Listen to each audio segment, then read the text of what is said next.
Chez Ovide, il y a plusieurs nymphes transformées en arbres, mais tu as aussi, qui n'était pas une punition, généralement c'était pour un mythe, tu vois, oui. Daphné elle est sauvée hein, en étant transformée en arbre. Tandis qu'il y a des punitions divines comme ça, où le serpent est transformé en pierre, et tu retrouves... J'aimerais retrouver, si tu veux, dans la nature, des petits bouts de mythe, tu vois, comme ça. Comme si ça apparaissait, et surtout essayer de transformer ça un peu comme un conte pour les enfants.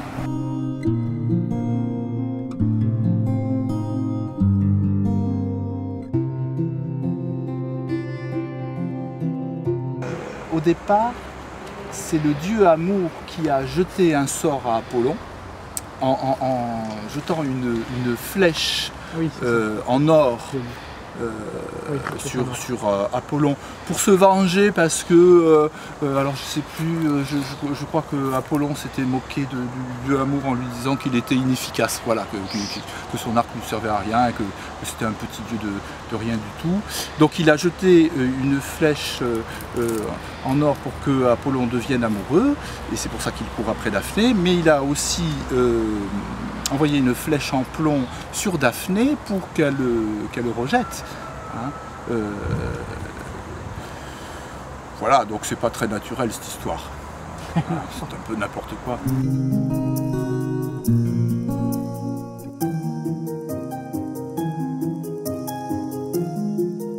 Les comtés, au départ je pensais utiliser que des comtés, mais c'est assez dur et sur certaines écorces c'est pas assez crayeux, tu vois.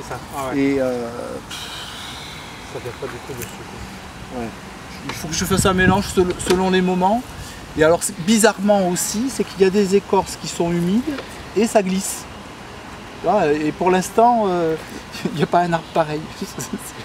C'est rigolo, c'est un peu comme les humains. Il n'y en a pas un qui agit de la même façon. Donc ça c'est assez marrant.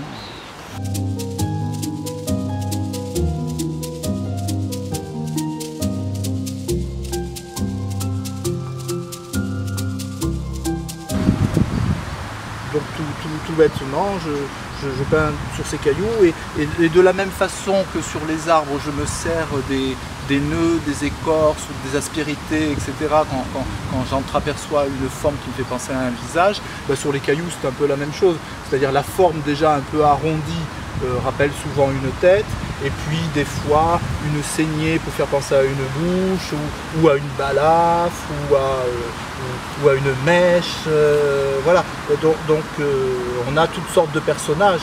Au lieu de signer François Robert, j'ai marqué frobert.fr qui est le nom de mon site. Donc si par hasard des gens le trouvent et se disent ah bah tiens, ça c'est une adresse d'un site, ils pourront aller sur le blog et savoir qu'est-ce que ça fait là, un peu ces cailloux peut-être, et voir ce qu'est le projet à la recherche de Daphné.